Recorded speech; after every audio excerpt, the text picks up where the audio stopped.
Napoli fans around the world, welcome to Napoli Talk. Today, we'll be telling you guys what De Laurentiis and Garcia have said over the last 2 days because there's been over an hour's worth of talks made by De Laurentiis to the journalist yesterday, and then Garcia today had his pre-match conference with a very, very interesting ending, so stick around to know a little bit more about that. If you are new to the channel, guys, then do yourself a favor, subscribe to the channel, but also smash that like button if you enjoy the video. For those of you coming back, good to see you again after the international break. Right, let's get right into what De Laurentiis said yesterday.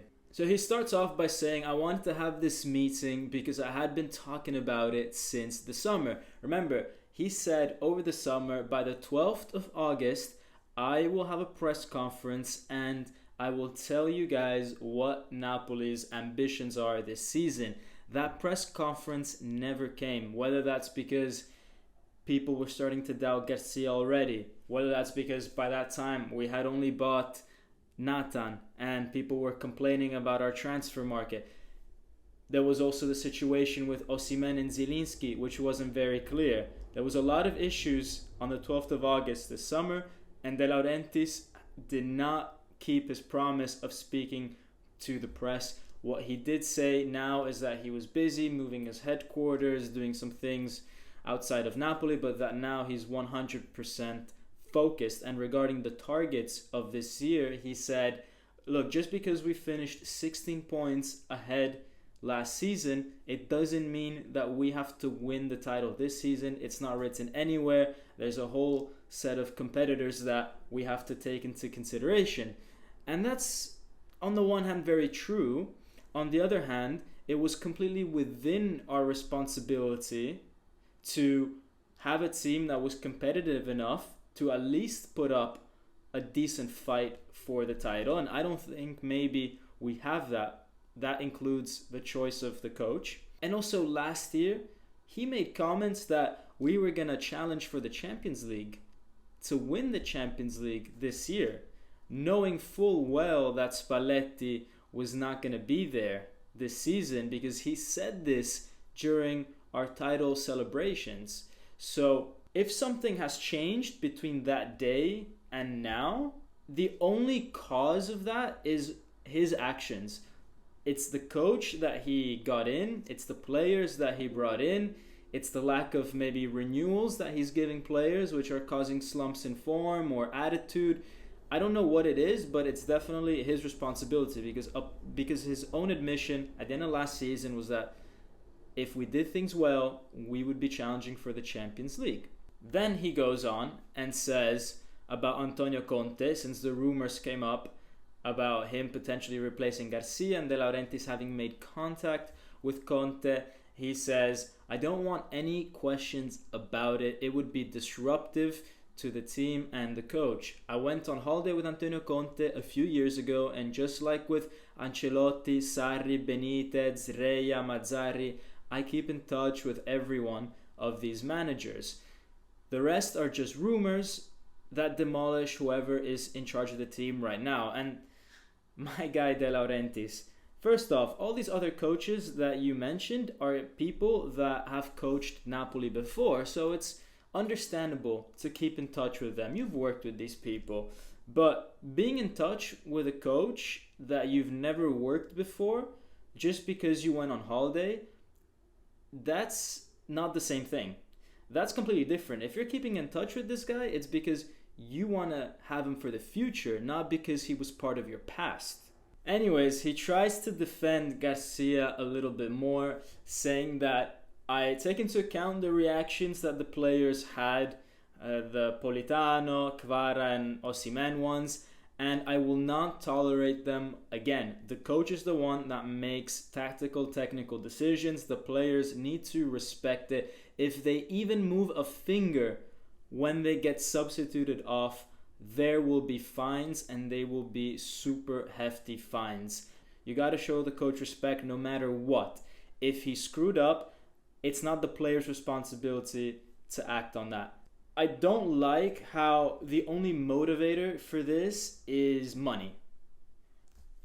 The players should not have to be motivated by getting fines or not getting fines. Fact that we have to bring money into this, I don't know how I feel about it. And then finally, he said some stuff about Giuntoli, about him saying for 6 months that he wanted to go to Juventus, and the fact that Kvara was never his intuition. It was all the intuition of Eduardo De Laurentiis, his son, who then brought it to Giuntoli's attention. And guys, I mean, if Edo is the one that's recruiting players now, maybe we have to reevaluate a lot of things in life. But no, I mean, I'm sure that's how it works, right? I mean, if you know a guy that plays very well and you happen to know Edo, of course he's going to be your link to get this player that plays well to Napoli. Maybe whoever spotted Kvara first didn't have a direct link with Giuntoli, but rather had one with Edo. So, I mean, that's totally fine. I just don't really like that he keeps bringing Giuntoli up. I think that's another maybe lack of respect, this time towards Meluso, the new sporting director. We just have to sort of move on with these things and not talk about people who are not engaged with Napoli at the moment, just like how coaches don't like to talk about players they haven't bought yet in the transfer market. And then he says some stuff about Osimhen, about FIFA and UEFA, about the Italian Super Cup, about the Super Cup. He says, look, why are we going all the way to the Middle East to play the Super Cup when we've got so many games to play and we're only doing this for 3 or 4 million euros? If we were getting much more, then maybe I would be happy with it, but for 3 or 4 million euros, it's not worth it. And regarding FIFA and UEFA, when we give players such as Osimhen to them to play with the national team, and they are such an important asset for us, if they get injured, we have to make sure that UEFA compensates us or FIFA compensates us the appropriate way. So far, with all the injuries that Napoli has accumulated in the last 10 years,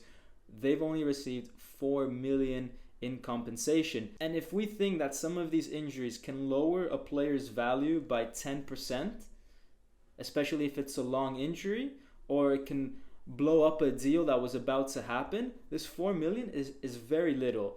I think that barely covers the salary that you're paying to these players whilst they're sitting on the couch recovering. And with Osimhen in particular, he said that he had a handshake verbal agreement with Osimhen over the summer, but if Osimhen's mood has changed, then life goes on, but he's confident that with this time that Osimhen is out, they will have time to talk, and even beyond that, there's still a few years, 1.5 in his contract to come to some sort of deal. Obviously, Osimhen, I don't think took that very well, and Napoli then had to make a separate statement trying to explain in more detail what De Laurentiis meant, but this detail didn't actually provide any new information. It was exactly the same, that they shook hands, and then Osimhen is taking a bit of a reflection time at the moment. So that doesn't look good on De Laurentiis, on Napoli, or on Osimhen, because maybe he doesn't like the fact that we're saying, or he's saying, that he isn't a man of his word. I don't think such details should be mentioned by the president, and it's not necessarily true that Osimhen doesn't want to renew, okay, life goes on. I mean, yes, of course it does, but we can't be so superficial every time to think that we'll get the next best attacker. You know, we've always been very lucky with that, but I mean, it is traumatic if Osimhen leaves, and we need to take it seriously. We can't just be like, it is what it is. Like, that's not the right attitude to have. I feel like this is another missed opportunity by De Laurentiis to say how important Osimhen is for Napoli, and show him some sort of affection rather than say how this guy doesn't keep his word. But anyways, that's De Laurentiis. And now we have Garcia's press conference, and Garcia looked mad today in the press conference. And he started off, before anyone asked him anything, started off saying, look, I am only going to answer questions regarding to Verona Napoli tomorrow, but I will start by saying this. I am serene and calm. If I answer with character, do not interpret it as me being angry. Which, I mean, if you're answering sassy, how can I interpret it any other way? So, yeah, I mean, I don't know what these guys expect journalists to do at times. Then he says, I don't like what happened after Fiorentina. It was a lack of respect in my regards. I do want to thank, though, the journalists and fans that I met in the city who did give me encouragement. I take responsibility for the game against Fiorentina, but we didn't do everything wrong. So I found everything just very disproportionate. I thought being honest and collaborative with you journalists would be the best approach to have a good relationship. But since this whole thing happened, I'm asking myself if I should change the way I am with you. Now I know who are my friends and who are my enemies, but the important thing is Verona, so let's focus on that. Garcia is not doing himself any favors here by saying, this group is my friends, this group is my enemies. And look, journalists are just trying to do their job. Do a lot of them say things that are false? Yes. But to deny that he was this close to being sacked, and that if Conte had said yes, he would have been sacked, then that wouldn't be correct either from Garcia. He has to thank Conte that he still has a job. Let's be very honest with that. So yeah, I don't know what Garcia really expected these journalists to do. Hold his hand. Everybody's trying to just do their job. And in fact, one of these journalists calls him out and he says, why are you disappointed with us journalists? We're disappointed that you feel this way, that you felt this way. And now we are too, that you accuse us of just spreading misinformation.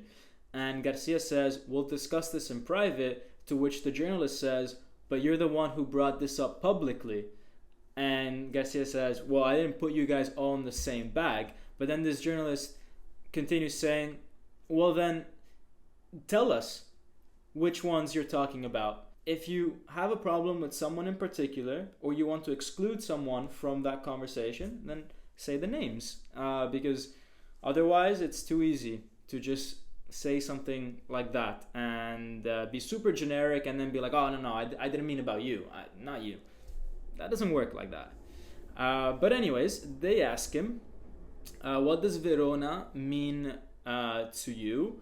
And here is where I really felt the difference between Spalletti and Garcia, because a Verona-Napoli game is not a game like any other. It's a very felt game. There's a strong rivalry between the clubs, between the cities, and a coach who really understood what it meant to be someone working for Napoli, representing Napoli and Naples as a city.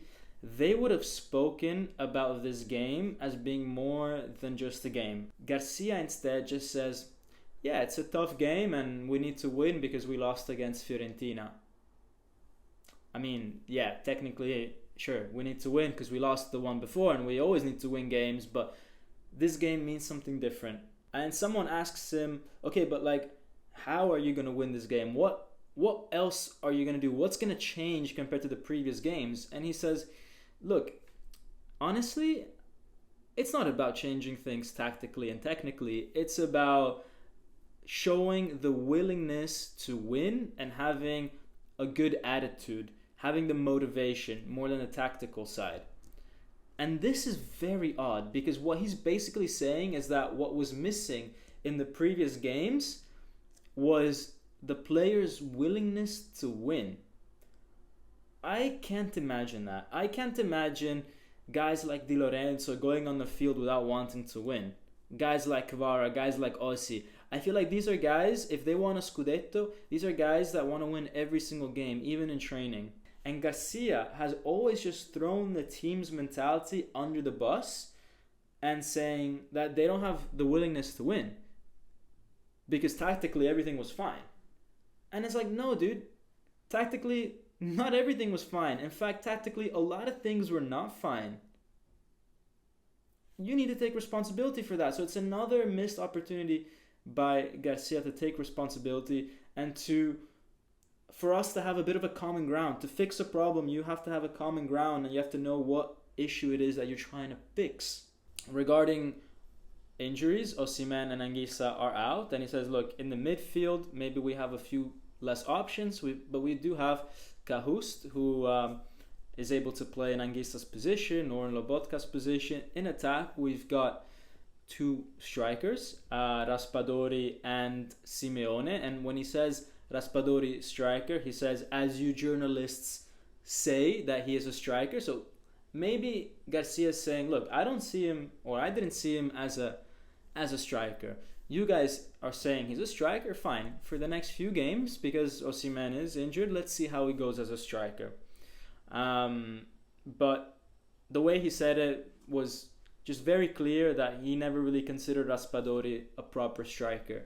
When someone asked him about the situation with the players and the relationship with them, he says, look, it's solved. Both me and the president have solved things. And then all of a sudden, from the corner of the room, you hear De Laurentiis speak without a microphone, speaking to the journalists, and then all of a sudden, the live in which we're listening to this press conference gets cut. Now, who cut this video, who cut the audio, I don't know, but it would have been a very, very interesting conversation to listen in its entirety, the way that De Laurentiis addresses the journalists, but it was cut, and just disappointing and surprising end, but it shows once again that De Laurentiis was there in the press conference and that he always just wants to add his take. He always wants to have the final word, and we're gonna see a very present De Laurentiis this season, I believe. Anyways, guys, make sure that you sign up to the Napoli predictor game for Napoli Verona. Link is below. If you guys haven't contributed to the prize money, please make sure to do so if you are participating. And as always, if you've liked this video, smash that like button, subscribe if you want to see more. And I'll see you guys after the Verona-Napoli game on Saturday. Ciao, and always Forza Napoli sempre.